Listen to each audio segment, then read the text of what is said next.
حتى اخواننا المصريين معجبين في فوزي الاخجع. عايزه اعار انا سنه باي شكل اتوسط لنا عبد الله. لا خلى في المغرب، احنا في المغرب. هو فارق في المغرب سي فوزي. انا عايزه محترف عندنا بس، او اعاره في مصر. فوزي الاخجع يروح اعاره مصر. نفسي والله العظيم. يعني انا نفسي، انا طول عمري بتكلم عليه وطول عمري بديله حقه وهو ياخد اكتر من حقه، بس ما حدش لفت نظره عبد الله.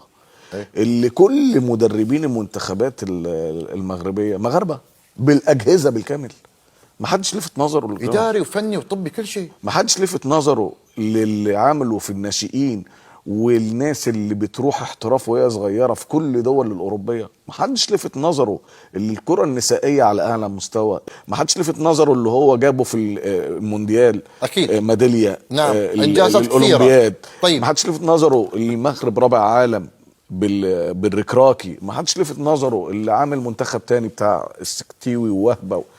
يا جماعه ما فيش حاجه صدفه. بيفتتح ملعبين في اسبوع من حوالي شهر. الكلام نهضه رياضيه اساسها الراجل ده.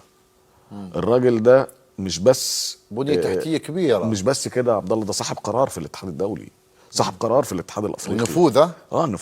نفوذ على حق، بتخطيط على حق. الاتحاد الافريقي والفيفا محتاجينه اعاره سنه للاداره المصريه، للاتحاد المصري.